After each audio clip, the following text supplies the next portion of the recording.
श्री स्वामी समर्थ मैत्रिणींनो, सविता किचनमध्ये तुमचे स्वागत आहे। आज आपण बनवणार आहोत टम्म फुगणारी पुरी, रस्सेदार बटाटाची भाजी आणि ताजी कोशिंबीर। चला तर मग रेसिपीला सुरुवात करूया। इथे मी भाजी बनवण्यासाठी 7 बटाटा घेतलेला आहे, स्वच्छ धुवून घेतलेले आहेत आणि आता आपण कुकरमध्ये शिजवून घेणार आहोत। बटाटा शिजतोय तोपर्यंत आपण पुरी बनवण्यासाठी कणिक मळून घेऊया। इथे मी गव्हाचं पीठ घेतलेलं आहे, त्यामध्ये चवीपुरतं मीठ घातलेलं आहे आणि 1 माप तेल घालून घेतलेलं आहे। ते व्यवस्थित असं पिठाला चोळून घ्यायचं। तेल तोपर्यंत पिठाला चोळायचं जोपर्यंत पिठाची आपली मूठ होत नाही। तुम्ही पाहू शकता पिठाची आता आपली मूठ होते। आपण आता थोडे थोडे पाणी घालून कणिक मळून घेणार आहोत। अशा प्रकारे थोडं थोडं पाणी घालून कणिक आपण मळून घेणार आहोत। कणिक असं जास्त पातळ मळायची नाही, थोडीशी अशी घट्टसर मळायची आहे आणि कणिक मळून झाल्यानंतर थोडंसं तेल घालून ह्या अशा प्रकारे चोळून घ्यायचे आहे आणि 10 मिनिटं आपण भिजत ठेवणार आहोत कणिक। बटाटा आपला शिजत आहे, कणिक आपली मळून झालेली आहे, तोपर्यंत आपण कोशिंबीर बनवून घेऊया। कोशिंबीर बनवण्यासाठी इथे मी 3 कांदे बारीक चिरून घेतलेले आहेत, 3 काकडे किसून घेतलेले आहेत, 1 टोमॅटो बारीक चिरून घेतलेला आहे, कोथिंबीर बारीक चिरून घेतलेली 1 वाटी, 4 हिरव्या मिरच्या घेतलेल्या आहेत बारीक तुकडे करून, 1 वाटी दही घातलेले आहे आणि चवीपुरते मीठ घालून असं व्यवस्थित मिक्स करून घ्यायचे आहे कोशिंबीर। तुम्ही पाहू शकता कोशिंबीर आपली किती मस्त आलेली आहे।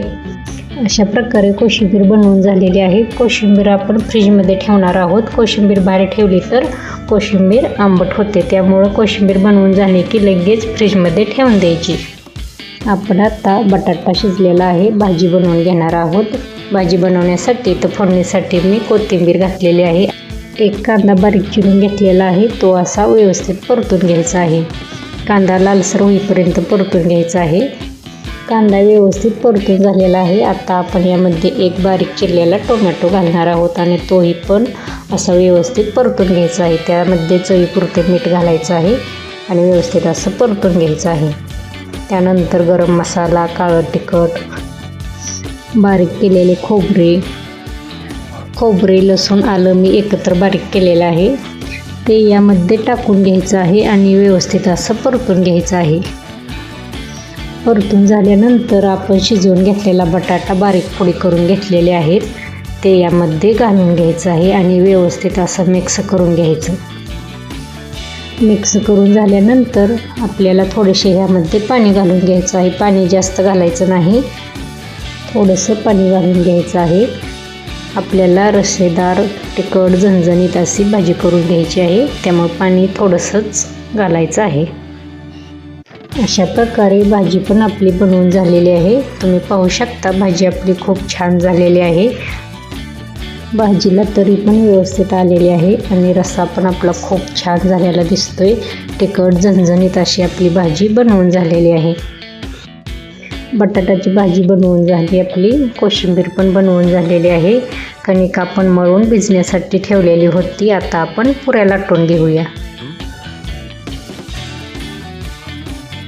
कणिक आपली व्यवस्थित भिजलेली आहे। अशा प्रकारे थोडीशी कणिक चोळून घ्यायची आहे, अर्धा गोळा तोडून घ्यायचा आणि त्याचे आपण लहान लहान गोळे करून घेणार आहोत। अशा प्रकारे एकसारखी गोळे येण्यासाठी असे अर्धा गोळा तोडून घ्यायचा आणि असे बारीकशी लोळी करून घ्यायची आणि असे छोटे छोटे गोळे करून घ्यायचे।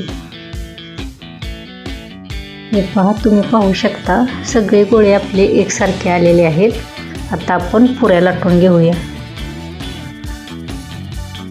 पुऱ्या लाटताना खूप पातळ पण लाटायचे नाहीत आणि खूप जाड पण ठेवायचे नाहीत, मध्यम लाटून घ्यायचे आहेत। अशा प्रकारे आपण आता 5-6 पुऱ्या लाटून घेऊया आणि नंतर गरम तेलामध्ये तळून घेऊया।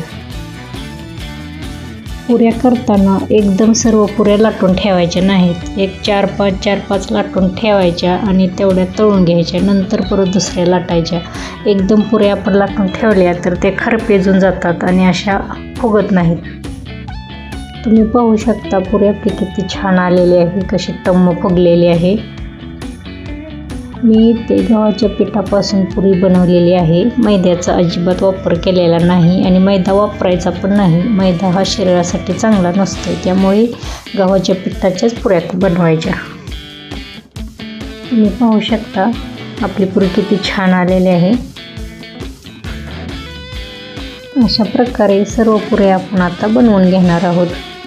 खूप सोप्या पद्धतीने मी इथे तुम्हाला गव्हाच्या पिठापासून पुरी, बटाट्याची भाजी आणि ताजी कोशिंबीर बनवून दाखवलेली आहे.